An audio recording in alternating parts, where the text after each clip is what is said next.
What is going on, guys? Welcome to Greggles TV Daily, your source for daily tech news. Make sure you subscribe so you know what's going on in the world of tech. How is everyone doing? I hope you're having a fantastic day. You can see I'm a little somber today, a little bit down, and it has to do all with yesterday, what Samsung has released and done with their pre-order selection and trade-in and everything to do with that. It's a disappointing day in so many ways for a lot of folks. And what happened yesterday, let's start off with the good. They released three really good phones yesterday. S23, 23 Plus, 23 Ultra. If you get any of them, they're still really good, if not great phones. The Ultra obviously is the best of everything because it's getting the fastest charging, it has a great processor, it's got great camera setup, it's got a beautiful display, it's got tons of features. It's awesome, don't get me wrong, it's great. It's gonna be the best phone spec-wise that they release most likely all of this year. And it's just the year just started.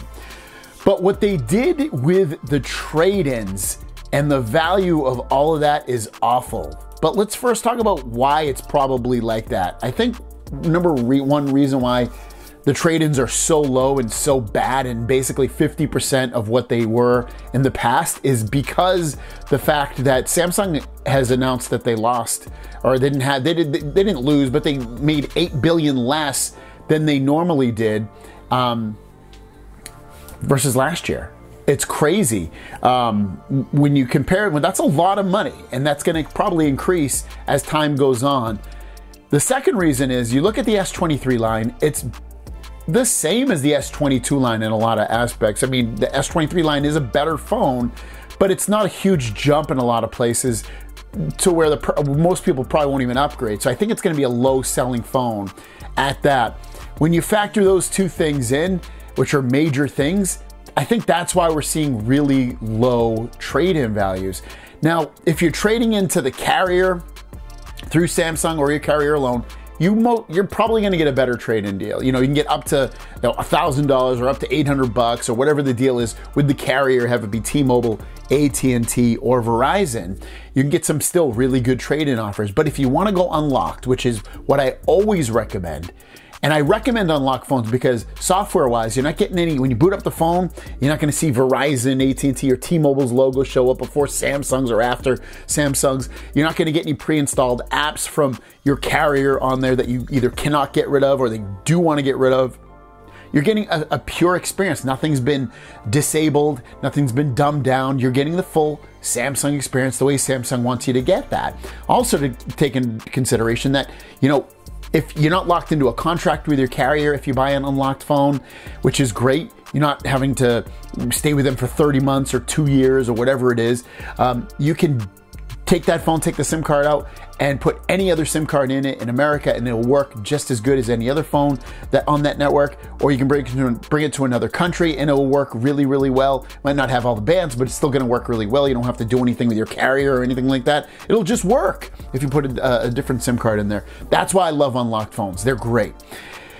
Now, Samsung is disrespecting their own customer base and people in general that are coming over to the Samsung thing. Samsung has generally given the best trade-in offers for the past years, have them be with trading credits and trading credits in terms of what you can trade in, and also free pre-order gifts. But the trading credits this year are literally about 50% less versus what they were last year. In some aspects of the phones last year, you could get up to $1,000.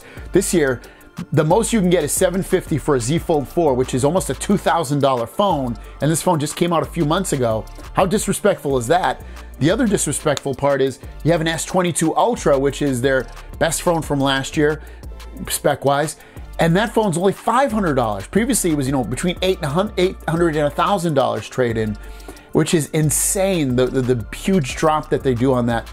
But remember, I just said the S22 Ultra, $500. iPhone 14 Pro Max, you can get 720 bucks. Now I know that phone's newer than the S22 Ultra, but that to me is complete disrespect for your customer base, Samsung, to offer your competitor phone trade-in more money, $720 versus, $500 for your S22 Ultra, which a lot of people like to upgrade every single year. There's some people that don't, which I understand. I don't think you need to this year, so don't get me wrong.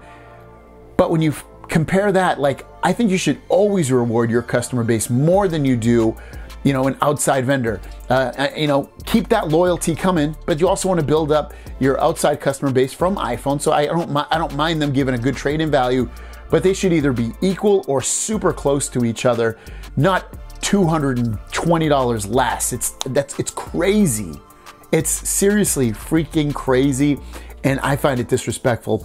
And to train your audience to expect something such as a really great trade-in value and then completely sweep you under the rug. It's not even like, let's decline it a little bit by little bit by little bit. They cut it by 50%, guys.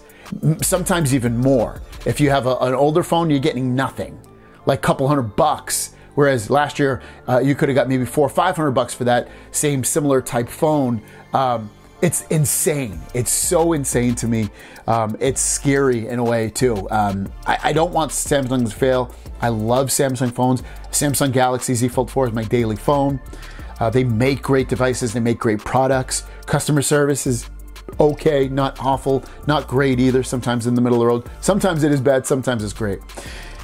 But I don't want to see this be a bad thing. And I think we're heading towards potential bad times for Samsung. I hope not. I hope I'm wrong, but it's losing money and a phone that I don't think a lot of people are going to buy this phone. I don't get me wrong. I think it'll be one of the top selling phones, but in terms of what they see year over year, I think it's going to be a drop again in terms of what they sell. The economy hasn't been that great for a lot of folks, and factor in that Samsung's lost money.